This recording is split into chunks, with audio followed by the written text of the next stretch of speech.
Hello students, welcome back to my channel.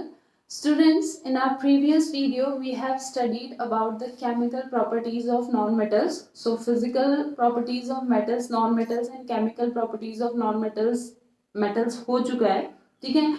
Today in this video we are going to talk about the ionic bond और ionic compound. ठीक है, आज हम जिस बारे में बात करेंगे वो टॉपिक हमारा क्या है, आयनिक बॉन्ड और आयनिक कंपाउंड.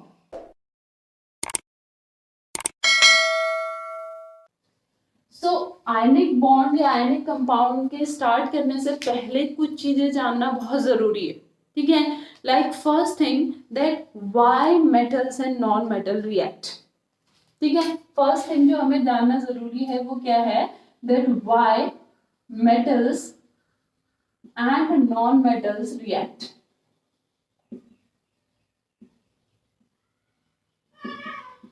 आपने पीरियोडिक टेबल देखा है, ठीक है. पीरियोडिक टेबल में जो हमारा 18th ग्रुप है, 18th ग्रुप जिसे हम नोबल गैस और इनर्ट गैस ग्रुप कहते हैं, ठीक है. नोबल गैस और इनर्ट गैस ग्रुप कहते हैं जिसमें आपका आता है हीलियम, नियन, आर्गन, क्रिप्टन, ज़ेनन, रेडॉन.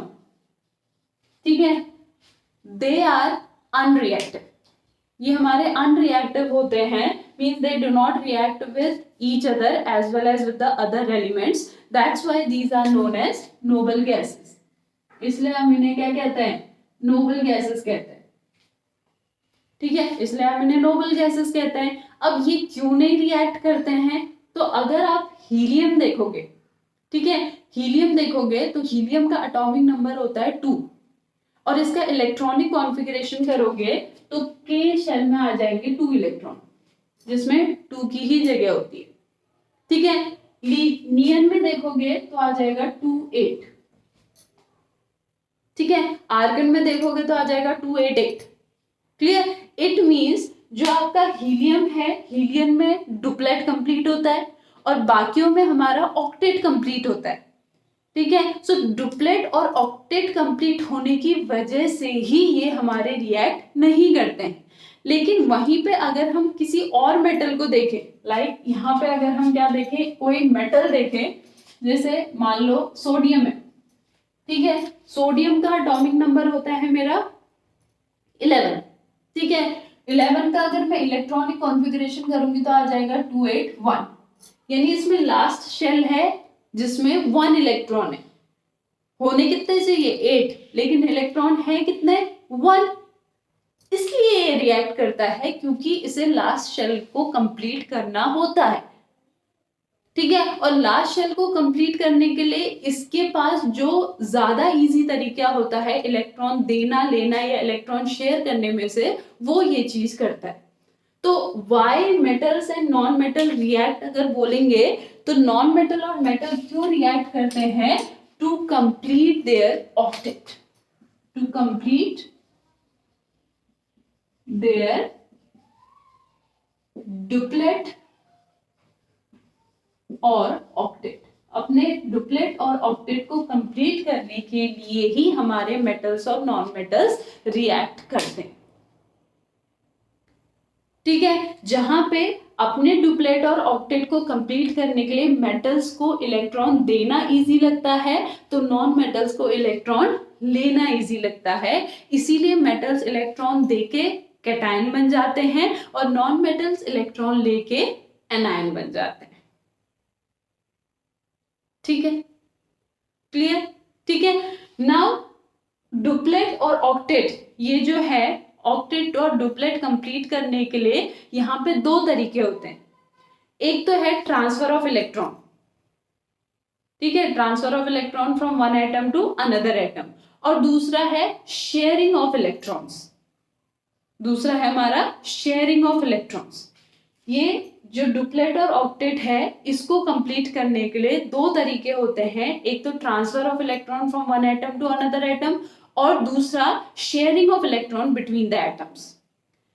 अगर ट्रांसफर ऑफ इलेक्ट्रॉन हो रहा है then we get the ionic compounds. हमें वहां पे आयनिक कंपाउंड मिलता है. क्यों, क्योंकि transfer of electron, transfer of electron में क्या होता है, ट्रांसफर ऑफ इलेक्ट्रॉन में मान लो ये एक एटम है ए और ये एक एटम है बी।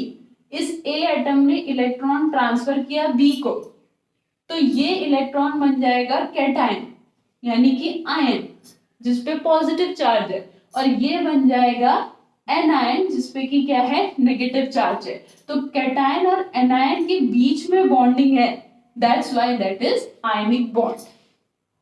उसे हम आयनिक बॉन्ड कहेंगे और उस कंपाउंड को क्या कहेंगे, आयनिक कंपाउंड। और यहीं पे अगर शेयरिंग ऑफ इलेक्ट्रॉन हो रही है, तो शेयरिंग ऑफ इलेक्ट्रॉन मतलब कोई आयन नहीं बना है, वो सिर्फ इलेक्ट्रॉन शेयर हो रहा है, कोई आयन नहीं बना है, यानी वहां पे कोवेलेंट बॉन्ड बन रहा है, और कंपाउंड का नाम क्या आ जाएगा, कोवेलेंट कंपाउंड। क्लियर? तो metals and non metals react करते हैं टू कंप्लीट देयर डुप्लेट और ऑक्टेट। अभी डुप्लेट और ऑक्टेट कंप्लीट करने के दो तरीके होते हैं, या तो इलेक्ट्रॉन को दे दो ले लो, या फिर इलेक्ट्रॉन्स को शेयर करो। अगर इलेक्ट्रॉन को दे के और लेके बॉन्ड बनाओगे तो वो आयनिक बॉन्ड बनेगा और आपको आयनिक कंपाउंड बोल देंगे, और अगर आप इलेक्ट्रॉन को शेयर करके बॉन्ड बनाओगे तो कोवेलेंट बॉन्ड बनेगा और आपको क्या बोल देंगे, कोवेलेंट कंपाउंड्स, जो कि कार्बन के कंपाउंड्स थे, पढ़ा था हमने। ठीक है, अब आयनिक कंपाउंड्स के कुछ फॉर्मेशंस पढ़ते हैं। ठीक है, first formation of NaCl। NaCl, ठीक है। अब देखो, टू कंप्लीट देयर डुप्लेट और ऑक्टेट में मैंने आप लोगों से कहा सिर्फ कौन सा शेल यूज होता है, आउटर मोस्ट शेल, यानी हमने आउटर मोस्ट शेल पे ध्यान देना है। ठीक है, हमने सिर्फ आउटर मोस्ट शेल पे ध्यान देना है। तो जो Na है, Na, ठीक है, Na के आउटर मोस्ट शेल में कितने इलेक्ट्रॉन होते हैं, 1। ठीक है, और Cl के आउटर मोस्ट शेल में कितने इलेक्ट्रॉन होते हैं, 7। पता चल रहा है ना, Na है, इसका एटॉमिक नंबर होता है 11, तो कॉन्फ़िगरेशन क्या हो गया, 2 8 1, आउटर मोस्ट शेल मेरा ये है। क्लोरीन का एटॉमिक नंबर होता है 17, तो इसके आउटर मोस्ट शेल में कितने इलेक्ट्रॉन होंगे, 7। ठीक है, तो सोडियम है, सोडियम के आउटर मोस्ट शेल में होता है 1 इलेक्ट्रॉन, और क्लोरीन के आउटर मोस्ट शेल में होते हैं मेरे 7 इलेक्ट्रॉन्स। ठीक है, अब जैसे ही ये 1 इलेक्ट्रॉन देगा, ठीक है, ये किसमें कन्वर्ट हो जाएगा, 2 8 में, यानी इसका आउटर मोस्ट शेल अब ये हो गया जिसमें ऑक्टेट पूरा हो गया, और जैसे ही ये 1 इलेक्ट्रॉन लेगा ये क्या हो जाएगा, 2 8 8। ठीक है, तो यहाँ पे क्या होगा, ये इलेक्ट्रॉन जाएगा इसके पास। ठीक है, ओके, इसको मान लो मैं क्रॉस से शो कर देती हूँ, सोडियम के इलेक्ट्रॉन को क्रॉस से शो कर देती हूँ। ठीक है, ये सिर्फ आपको समझाने के लिए शो किया है, अदरवाइज इलेक्ट्रॉन डॉट स्ट्रक्चर में डॉट से ही इलेक्ट्रॉन को शो किया जाता है, ये सिर्फ समझाने के लिए मैं शो कर रही हूँ। ठीक है, तो क्या हो जाएगा, ये बन जाएगा मेरा Na पॉजिटिव और Cl 1 2 3 4 5 6 7 और एक क्रॉस नेगेटिव। क्लियर? और इस पॉजिटिव और नेगेटिव के बीच में जो बॉन्ड बना, उस बॉन्ड को हमने क्या कह दिया, यहाँ पे जो बॉन्ड बना, ये बॉन्ड हमारा क्या हो गया, आयनिक बॉन्ड, और इस कंपाउंड को क्या कह दिया मैंने, आयनिक कंपाउंड। ये कंपाउंड मेरा आयनिक कंपाउंड हो गया। ठीक है, तो Na का भी ऑक्टेट पूरा हो गया और Cl का भी ऑक्टेट पूरा हो गया। Na के ऊपर पॉजिटिव चार्ज आ गया, Cl के ऊपर नेगेटिव चार्ज आ गया। ठीक है, let us take one more example, formation of MgCl2।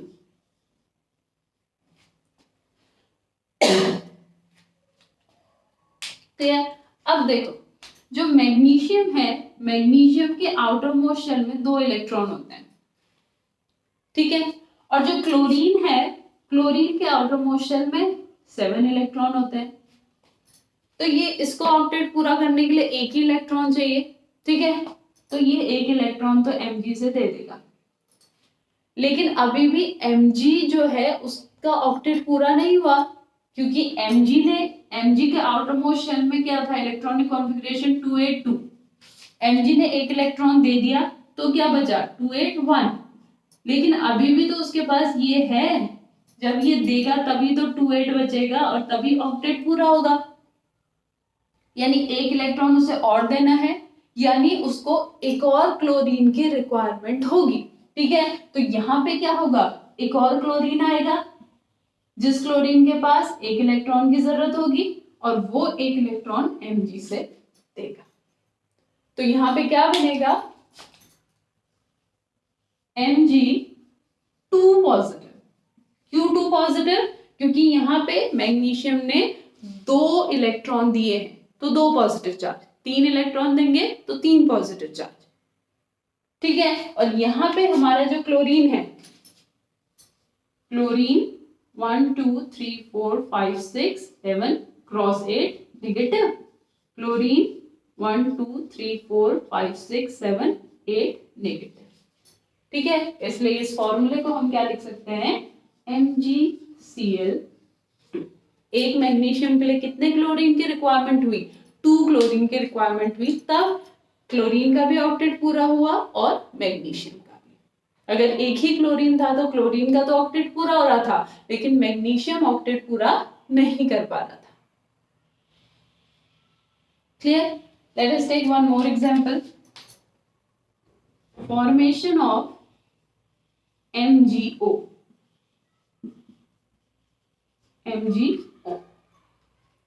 Clear? Now magnesium जो है, यहाँ पे मैग्नीशियम के आउटर मोस्ट शेल में 2 इलेक्ट्रॉन और ऑक्सीजन के आउटर मोस्ट शेल में 6 इलेक्ट्रॉन, यानी ऑक्सीजन को ऑक्टेट पूरा करने के लिए कितने इलेक्ट्रॉन्स की रिक्वायरमेंट है, 2, और मैग्नीशियम को अपना ऑक्टेट पूरा करने के लिए कितने इलेक्ट्रॉन देने की रिक्वायरमेंट है, 2। ले लो भाई, तुम दे दो मुझको, Mg 2 positive, O 1 2 3 4 5 6 and cross 2 negative, MgO। तो इस वे में हमारे क्या बनते हैं, आयनिक बॉन्ड्स। ठीक है, मेटल इलेक्ट्रॉन रिलीज करता है, नॉन मेटल इलेक्ट्रॉन गेन करता है, एक में पॉजिटिव चार्ज आता है, दूसरे में नेगेटिव चार्ज होता है। There is a electrostatic force of attraction between the cation and the anion, and this electrostatic force of attraction is known as bond, ionic bond. उसे हम क्या कहते हैं, आयनिक बॉन्ड कहते हैं, और उस कंपाउंड्स को क्या कहते हैं हम, ionic compounds. Clear? This thing is clear? ये चीज नोट कीजिए, then we will talk about the properties of the ionic compounds. So first property is physical state.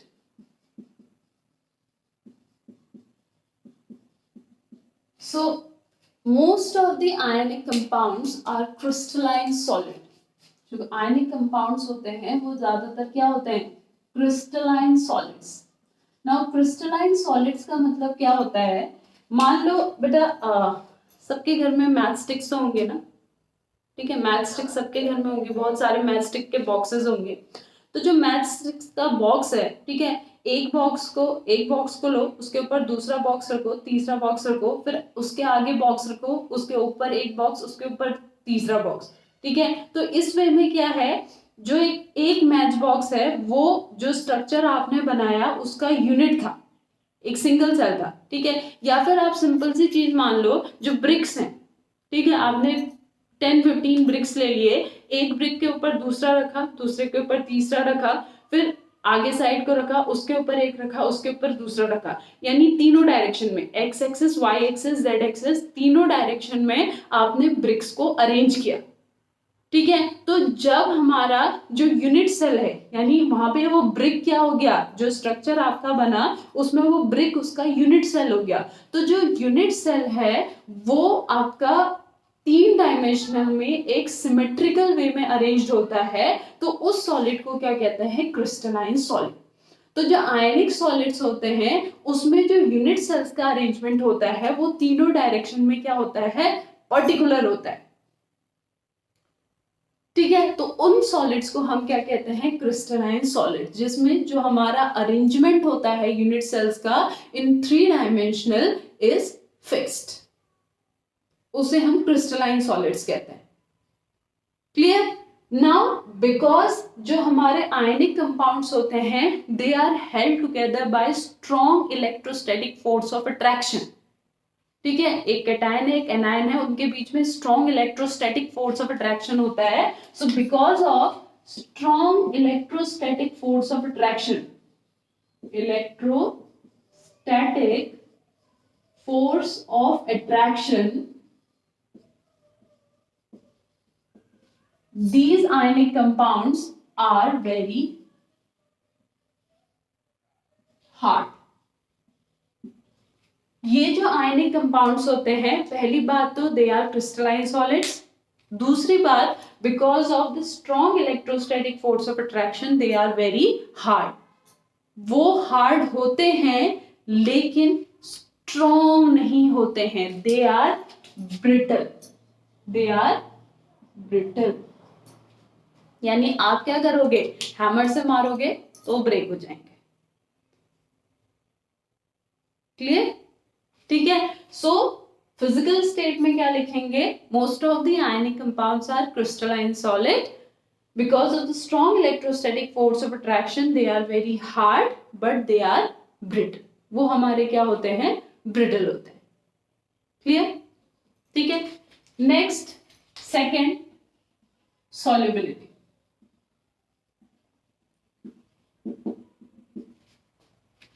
They are soluble in water.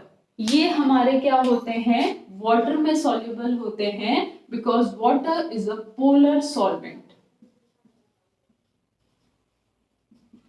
So it means जो ionic compounds है they are soluble in polar solvent. देखो बेटा, chemistry में solubility का एक formula है that is like dissolve like, like dissolve like.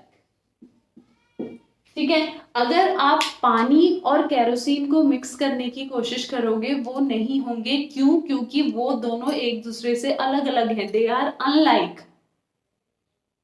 ठीक है, क्लियर? तो आपका क्या है, पानी के साथ कौन सॉल्युबल होगा, जो पानी के जैसा होगा, like dissolve like. So ionic compounds are soluble in the polar solvents whereas they are insoluble in the non-polar solvents। क्योंकि ये आयंस के बने होते हैं इसीलिए पोलर सॉल्वेंट में डिसॉल्व होते हैं। ठीक है, and water is a polar solvent. अब वाटर क्यों पोलर सॉल्वेंट है, क्योंकि वाटर में H पॉजिटिव और OH नेगेटिव आयन बनता नहीं है, वो एक्चुअली क्या है, एक चार्ज सेपरेशन होता है। ठीक है, जिसमें H के ऊपर हल्का सा पॉजिटिव चार्ज आता है और O के ऊपर हल्का सा नेगेटिव चार्ज आता है और इसीलिए उसे पोलर सॉल्वेंट कहते हैं। So water is a polar solvent, that's why these ionic compounds are soluble in water. ठीक है, फॉर एग्जांपल आपने सपोज नमक लिया, ठीक है, NaCl लिया, NaCl को आपने वाटर में डिसॉल्व कर दिया तो क्या होगा, ये NaCl ब्रेक होगा Na पॉजिटिव और Cl नेगेटिव में। अब इस Na पॉजिटिव के चारों तरफ क्या आ जाएगा, इस वाटर का O part, like this. Because oxygen पे क्या होता है मेरा पार्शियल नेगेटिव, थोड़ा सा नेगेटिव चार्ज होता है, तो ऑक्सीजन पे हल्का सा नेगेटिव चार्ज होता है तो वो किसको सराउंड करके रखेगा, Na पॉजिटिव को, और इसके चारों तरफ क्या आ जाएगा मेरा हाइड्रोजन।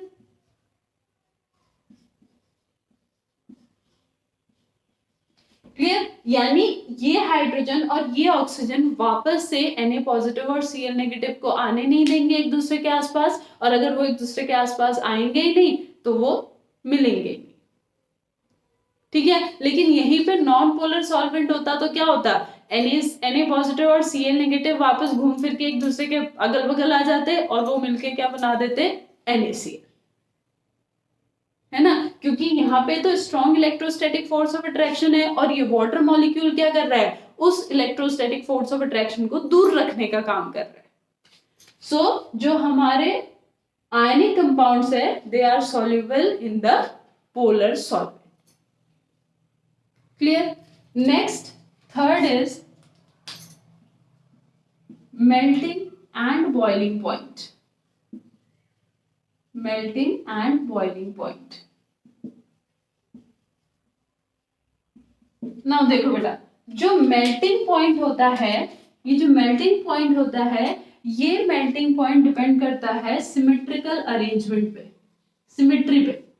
यानी जो आपका सॉलिड है वो कितना सिमेट्रिकली बना है। और मैंने पहले ही आपसे कहा कि इसमें जो यूनिट सेल्स होते हैं वो बहुत सिस्टमेटिक वे में अरेंज होते हैं, ठीक है। तो जिस किसी कंपाउंड में जितनी ज्यादा सिस्टमेटिक होगा, जो कंपाउंड जितना ज्यादा सिस्टमेटिक होगा, उसमें जितनी ज्यादा सिमेट्री होगी, उसका मेल्टिंग पॉइंट उतना ही क्या होगा, हाई होगा। So because the ionic compounds are crystalline solid, they have a definite symmetrical pattern. Due to definite symmetrical pattern they have very high melting point. तो melting point किस पे depend करता है, symmetry पे। जितना सिमेट्रिकल अरेंजमेंट होगा उतना ही high melting point होगा। और बॉइलिंग पॉइंट डिपेंड करता है मेरा फोर्स ऑफ अट्रैक्शन पे। तो फोर्स ऑफ अट्रैक्शन तो यहाँ ज्यादा ही है, बहुत ज्यादा है, स्ट्रॉन्ग है, तो बॉइलिंग पॉइंट भी क्या होगा, हाई होगा। तो they have high melting and boiling point, they have very high melting and boiling point, ठीक है। इनका melting and boiling point high होता है। मेल्टिंग पॉइंट हाई होने का रीजन है symmetrical arrangement, boiling point high होने का रीजन है strong electrostatic force of attraction. Clear. Next, fourth, colour on the flame.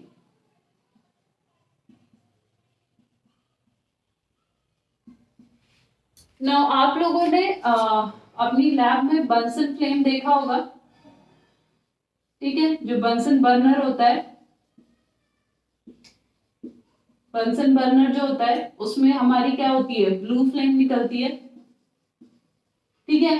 अब अगर हम स्पैचुला की हेल्प से, ठीक है, सॉल्ट को लेके जाएं इस ब्लू फ्लेम के ऊपर, ठीक है, ये हमारा स्पैचुला है, ठीक है। स्पैचुला को अगर आप लोगों ने नहीं देखा है तो मान लो चम्मच है, ठीक है। चम्मच से हम क्या कर रहे हैं, आपका जो बंसन फ्लेम है और ये कैंडल है, कैंडल की फ्लेम के ऊपर ले गए, ठीक है। बस यहाँ पे ये है कि ब्लू फ्लेम है जो हमें कैंडल में एग्जैक्टली नहीं मिलेगी, ठीक है।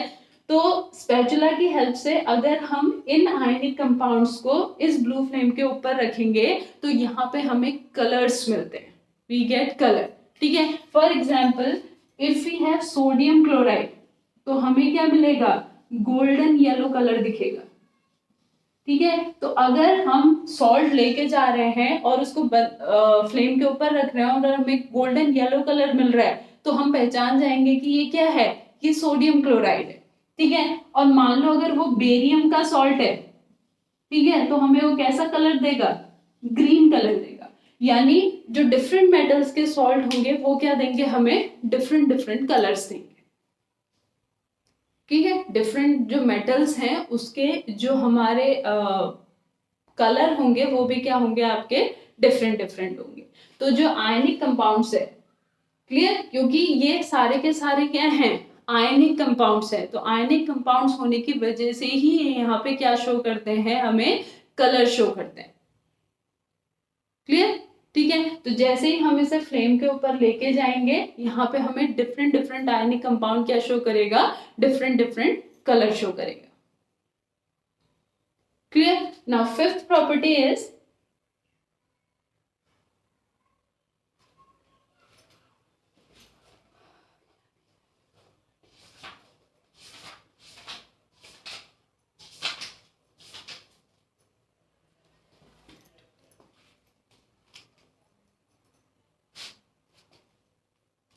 Electrical conductivity.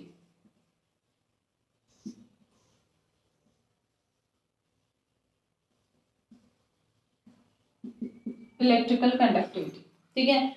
अब देखो बेटा, अगर मान लो आपने एक बीकर लिया है, ठीक है, एक ग्लास है, उस ग्लास में आपने सॉल्ट पुट कर दिया, ठीक है, सॉल्ट पुट कर दिया और उसमें आपने क्या किया, सेल रखे, ठीक है। सेल को फिर आपने बल्ब से अटैच कर दिया, क्लियर, एक साइड बल्ब से अटैच कर दिया तो क्या आपकी जो इलेक्ट्रिसिटी होगी वो फ्लो होगी वहां पे, ठीक है। एक साइड वायर है वो सेल से अटैच्ड है, दूसरी साइड वायर है जो आपका बल्ब से अटैच्ड है और बीच में हमने उसे सॉल्ट से कनेक्ट किया है, नॉर्मल सॉल्ट से, तो वहां पे बल्ब ग्लो नहीं करेगा।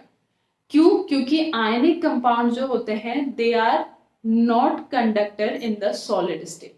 सॉलिड स्टेट में वो कंडक्टिविटी शो नहीं करते हैं because in solid state ions are not free. ठीक है, सो अगर हम बात करें सॉलिड स्टेट की, so in solid state they do not conduct electricity.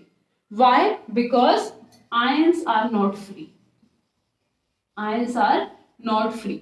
लेकिन जैसे ही हम इसका एक्वस सॉल्यूशन बनाएंगे तो आयंस फ्री हो जाएंगे, या फिर हम इसे मेल्ट करेंगे तो क्या होगा, हम हीट दे रहे हैं, हीट देने से क्या होगा, इलेक्ट्रोस्टैटिक फोर्स ऑफ अट्रैक्शन टूटेगा जिससे ये दूर दूर हो जाएंगे तो आयंस फ्री हो जाएंगे। तो चाहे हम इसे एक्वस सॉल्यूशन में कन्वर्ट करें या इसको मेल्ट करें, दोनों ही केस में it conduct electricity. So in aqueous solution और in molten state it conducts electricity because ions are free, because यहाँ हमारे आयंस क्या हो जाते हैं, फ्री हो जाते हैं।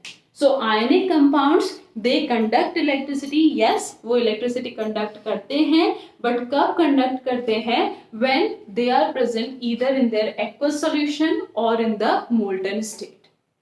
सॉलिड स्टेट में वो इलेक्ट्रिसिटी कंडक्ट नहीं करते। क्यों? क्योंकि सॉलिड स्टेट में उनके आयंस फ्री नहीं होते। यानी आयनिक कंपाउंड्स के इलेक्ट्रिसिटी कंडक्ट करने का रीजन क्या है, मूवमेंट ऑफ आयंस। तो जब तक आयंस मूव नहीं करेंगे तब तक इलेक्ट्रिसिटी कंडक्ट नहीं होगी।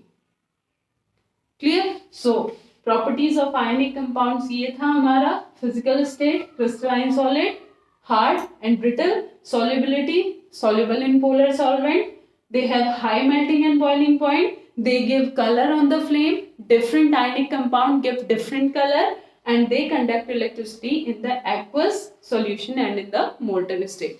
So I hope आपको properties of ionic compound समझ में आया हो, ionic compound बनते कैसे हैं वो भी समझ में आया हो। अगर कहीं पे डाउट है then please let me know, then I'll help you. Thank you so much.